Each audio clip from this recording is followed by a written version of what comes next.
Program pengembangan pendidikan kembali dibentuk oleh pemerintah melalui Kementerian Pendidikan, Kebudayaan, Riset, dan Teknologi dalam program Merdeka Belajar. Pada aturan baru ini, salah satu yang menjadi sorotan adalah dihapusnya syarat tes membaca, menulis, dan berhitung atau calistung untuk calon siswa SD. Menurut Mendikbudristek Nadiem Makarim, masa transisi pendidikan anak dari PAUD ke SD harus menyenangkan. Menanggapi hal ini, pengamat pendidikan Jawa Timur Isa Ansori mengapresiasi langkah Kementerian Pendidikan.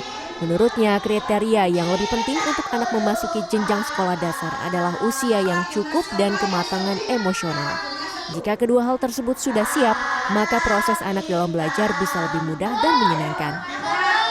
Apa yang dilakukan oleh kementerian dengan meniadakan kemampuan baca, tulis, dan hitung itu menjadi sesuatu yang seharusnya memang diabaikan dulu untuk saat ini, karena itu bisa dilakukan berproses nanti.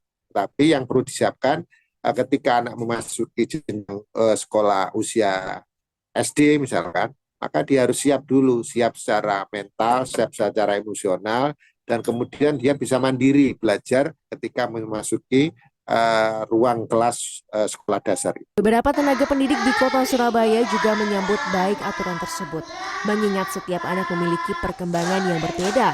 Walaupun kenyataan yang ada, mayoritas anak yang masuk SD kelas 1 saat ini sudah bisa membaca dan menulis. Namun pihak sekolah tetap siap untuk memberikan pelajaran dasar membaca, menulis, dan berhitung bagi siswa SD kelas 1 yang baru mengenal calistung. Saya kira untuk penghapusan calistung sebagai syarat masuk di SD itu tidak masalah sih, karena masuk di SD kelas 1 itu kan tidak dituntut untuk bisa membaca dan berhitung. Jadi apalagi penerapan kurikulum merdeka ini ya, kurikulum merdeka ini kan sebelum anak pembelajaran itu kan awal pembelajaran itu kan ada tes namanya diagnostik. Jadi dari tes diagnostik itu anak-anak dipetakan. Jadi kemampuan numerasi dan literasinya itu kan nanti diketahui ya. Nah, jadi guru itu sudah tahu bahwa anak ini di dalam numerasinya itu masuk kelompok mana.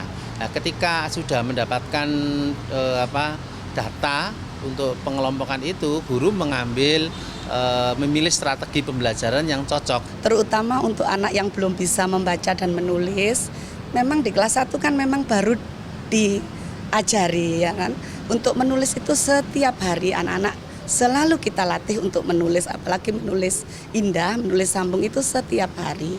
Sedangkan untuk membaca itu kan memang diawali di kelas 1. Jadi ya insya Allah anak-anak itu siap. Biasanya sampai 3 bulan pertama itu agak kesulitan, begitu 3 bulan kedua 1 semester sudah lancar. Penghapusan syarat tes calistung untuk masuk SD ini diproses beragam oleh masyarakat. Ya setuju.